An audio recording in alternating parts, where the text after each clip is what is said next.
মাজারকে কবর বলে কারা? আমার মতো মূর্খ মানব যারা। মাজারকে কবর বলে কারা?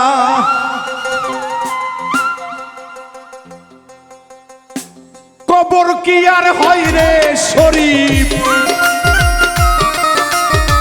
কবর খোলাই দেয় রে মাটি গেলে কেহ মারা।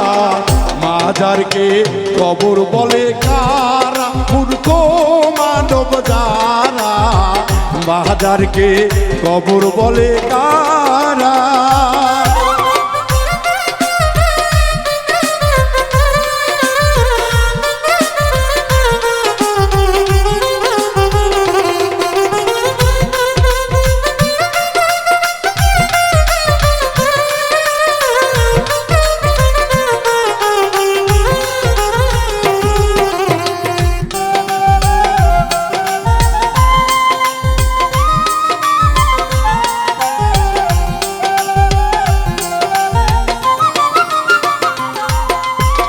মক্কা শরীফ মদিনা শরীফ পবিত্রতায় ভরা।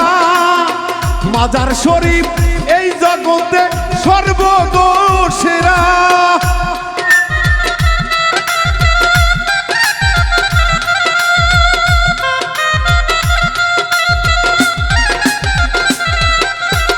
মক্কা শরীফ মদিনা শরীফ পবিত্রতায় ভরা। মক্কা শরীফ বাজার শরীফ পবিত্রতায় সেরা। এই কবর কি আর হয় রে শরীফ,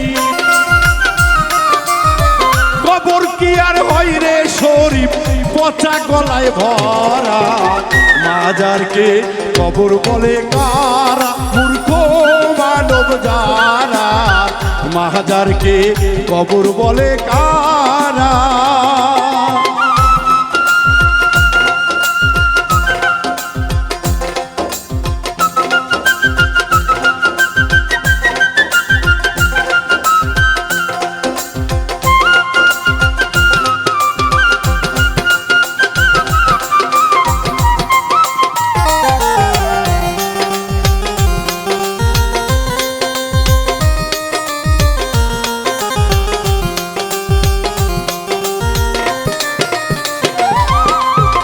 আসলে দরদিরা কথা আর একটু না বললে নয়, বুঝলে জ্ঞানী। আমাদের তাইরে হুজুর রস করে, বুঝলে বুঝপাতা না বুঝলে তেজপাতা।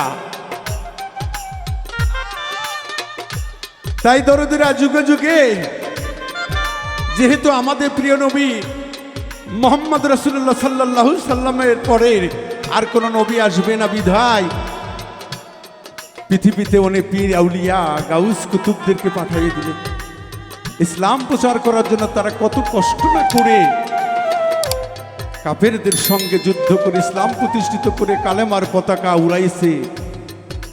তাদেরকে অস্বীকার করলে আমার রাসূল তো বেজার হবে। আমার রাসূল বেজার হয়ে গেলে আমার আল্লাহ বেজার হয়ে যাবে। আমাদের আল্লাহ বেজার হয়ে গেলে ওই বান্দা পৃথিবীতে মুনাফিক হয়ে মারা যাবে।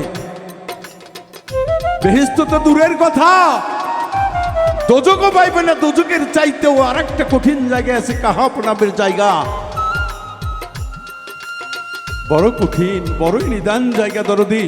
তাই ওলিয়া উলিয়াদেরকে আমরা আগে সম্মান করব, ভালোবাসবো, শ্রদ্ধা করব, কাদের মাধ্যম দিয়ে আমরা ইসলাম পেয়েছি। তাই কবর আর মাজার শরীফের মধ্যে আকাশ আর জমিন পার্থক্য। তাই সাধক বলছে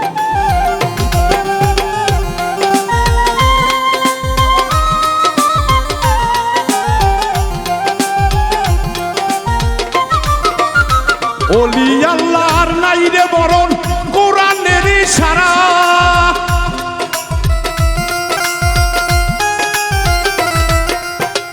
ওলি আল্লাহর নাই রে বরণ কোরআনের ইশারা।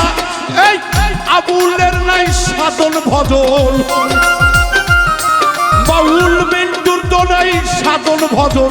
ঘোরা ফেরাই সারা। মাজারকে কবর বলে কারা? মূর্খ মানব যারা। মাজারকে কবর বলে কারা? হয় রে শরীফ, মাজার কি আর হয় রে শরীফ, পচা গলায় ধরা। মাজারকে কবর বলে কারা, গো মানব যারা।